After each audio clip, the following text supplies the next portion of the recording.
All right, today we're going to dive into a really powerful shift in dementia care. We're going to move beyond just, well meaning ideas and philosophies to uncover a real system that creates daily success, not just for residents, but for the amazing staff who support them too. Let's jump in. So let's start with a question that honestly is a huge frustration for so many people in the senior care world.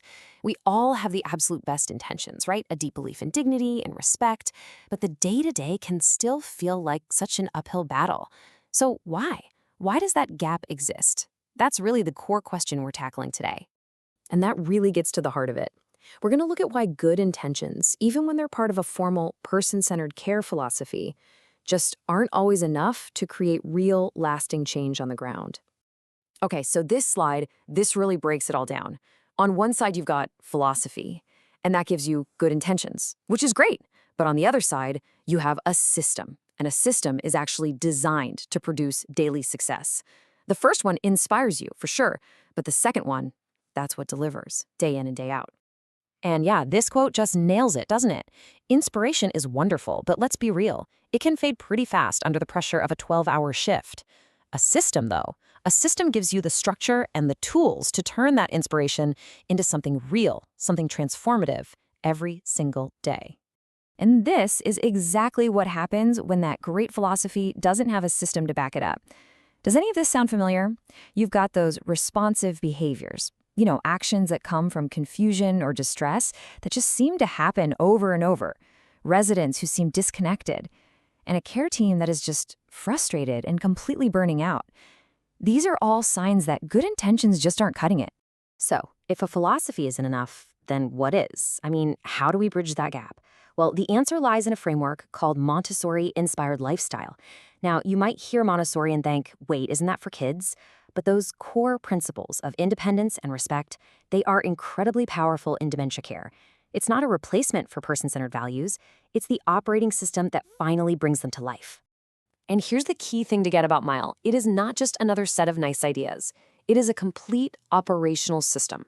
It's all about creating purposeful roles, literally preparing the environment for success, and building daily routines that empower everyone. So how does it work? Well, it really boils down to these 4 core strategies.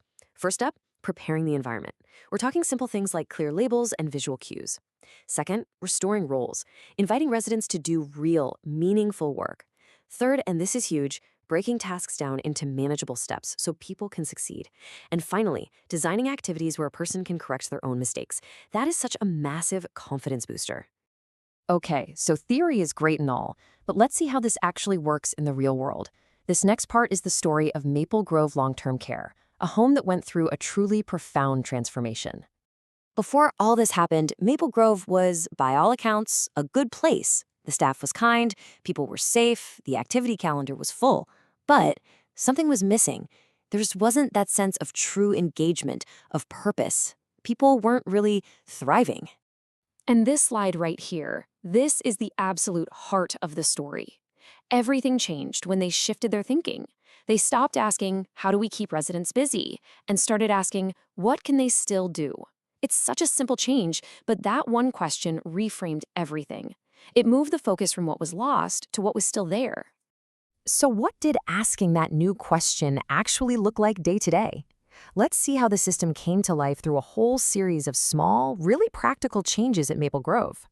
And you know what's so great about this? The first big, visible change wasn't some huge, expensive program. It was simple. It started with a prep cart and a totally new way of looking at the afternoon social, all centered around this fruit and pastry table. So instead of the staff doing all the work behind the scenes, residents were invited to help. They were washing fruit, slicing bananas with these safe adaptive knives, arranging everything on trays, and the result? The entire vibe of the room changed. It became calm. Not because it was quiet, but because it was filled with genuine purpose. People weren't just being entertained, they were contributing. And this new way of thinking was contagious. Suddenly, little watering stations for plants appeared in the hallways. Mail sorting baskets were placed near chairs. And what happened was that aimless movement, that wandering, started to transform into meaningful engagement. People weren't just walking anymore. They had a reason to stop and do something. And what this all really boils down to is a fundamental shift in the relationship between staff and residents. Before, a lot of care involved correcting people or, just doing things for them to be quicker. Afterwards, the whole approach became collaborative. Staff started using visual cues and doing tasks with residents. It became a real partnership. And you have to understand, these weren't just isolated incidents. They created this incredible ripple effect that was felt through the entire community. Let's take a look at the impact this new sense of dignity had on everyone, residents, staff, and families.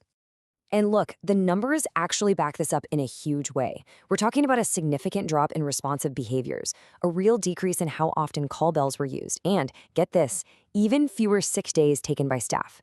It just shows that when residents are engaged and staff feel effective, the whole system just gets healthier.